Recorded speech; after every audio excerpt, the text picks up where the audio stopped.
Boa tarde, meus queridos. Hoje nós vamos fazer o estudo do capítulo 5, que é o estudo da matéria e os átomos.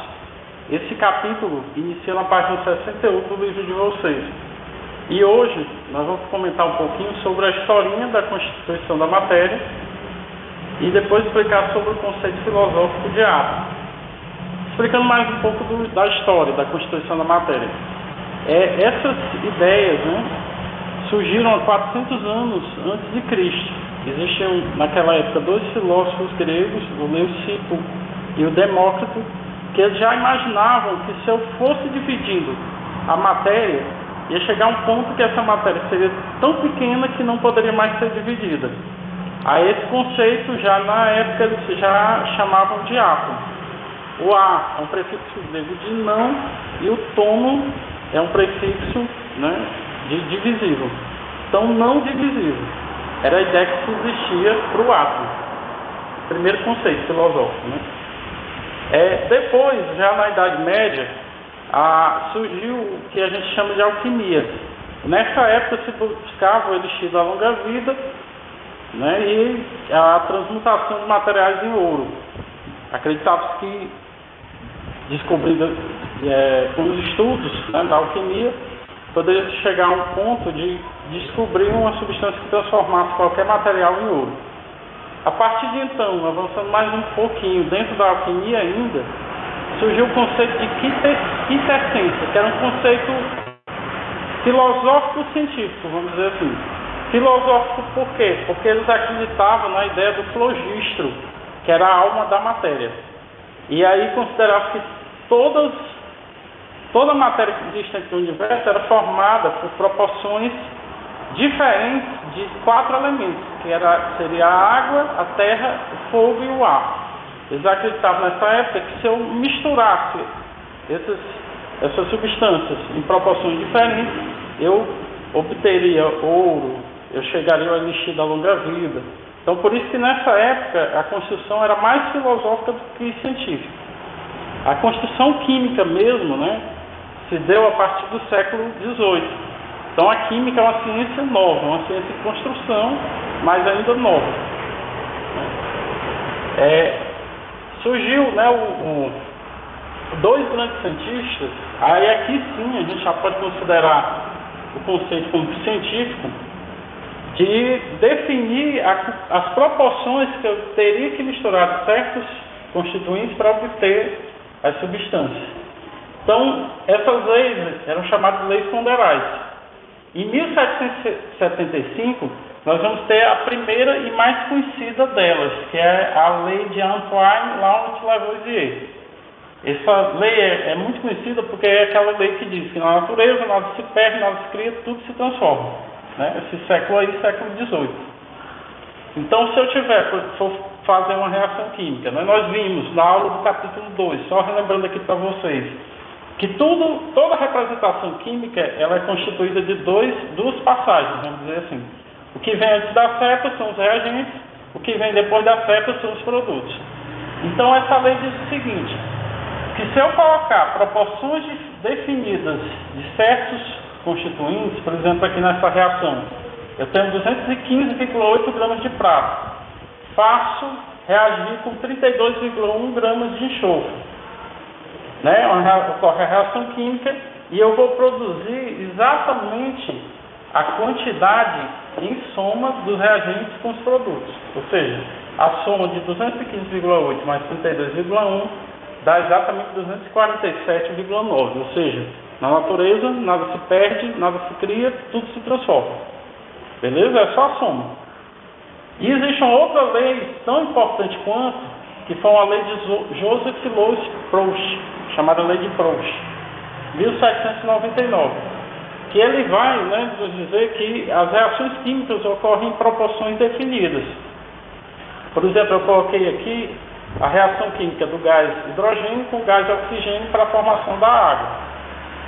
No experimento 1, eu coloquei 2 gramas de hidrogênio, de gás hidrogênio, com 16 gramas de gás oxigênio e obtive 18 gramas de água. Vou aumentar 10 vezes a quantidade de reagentes, ou seja, 20 gramas de gás hidrogênio 160 gramas de gás oxigênio, eu vou produzir 180 gramas de água, ou seja, cada um aí eu acrescentei, coloquei 10 vezes mais. Quando eu faço a proporção dos reagentes, lembrando que reagentes é o que vem antes da seta, né? Aqui, ó, gás de hidrogênio mais gás de oxigênio, eu vou dividir aqui. No experimento 1, a quantidade de gás de hidrogênio eram 2 gramas, a quantidade de gás de oxigênio eram 16 gramas. Então, 2 sobre 16. No experimento 2, gás de hidrogênio sobre gás de oxigênio, da mesma maneira. Vou ter 20 gramas de gás de hidrogênio por 160 gramas de gás de oxigênio. Na hora que eu simplifico essas frações, a proporção será a mesma. Simplificando aqui, eu vou dividir por 2, vou dividir por 2. Então, fica 1/8. Aqui, eu vou dividir por 20, vou dividir por 20. Também vai ficar 1/8. Ou seja, essas proporções aqui são proporções definidas. Vou apagar esse resumo geral para a gente dar sequência ao nosso estudo aqui do capítulo 5.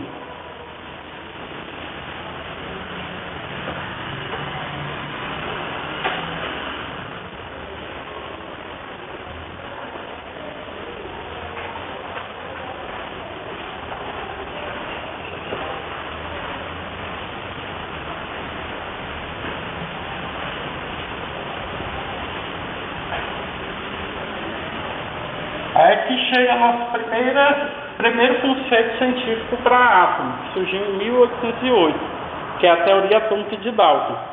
Esse cientista, né, ele fez diversos experimentos para chegar a esse conceito de átomo.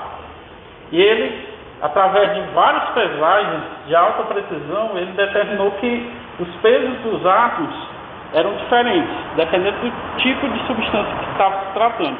Ou seja, o átomo de oxigênio ele tinha certa massa, o de hidrogênio tinha outra. Então, ele, além de conceituar o átomo cientificamente, ele também já introduziu esse conceito de massa atômica, de peso atômico, né? Erroneamente falando. Então, aqui ele já chegou a definir alguns elementos químicos, tá certo?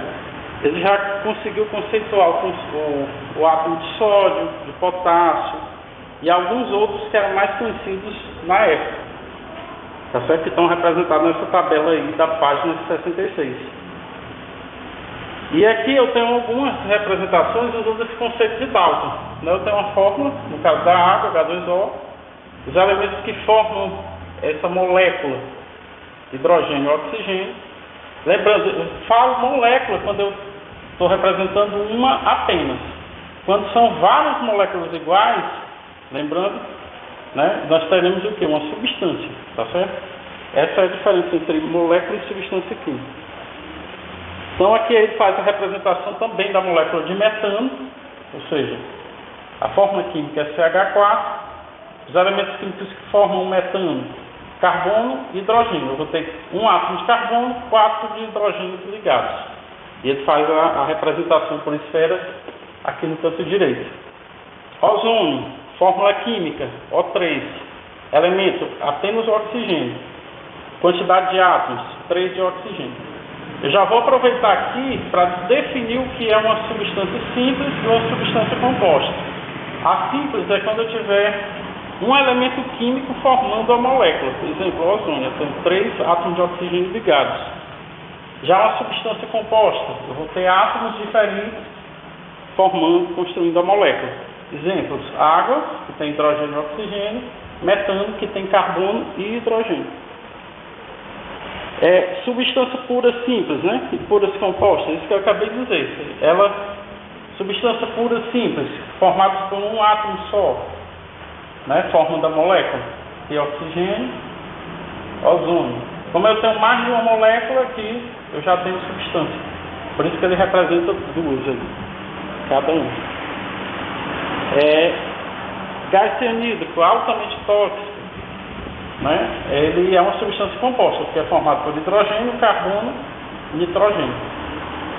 Água, substância composta também, que ele está colocando aí.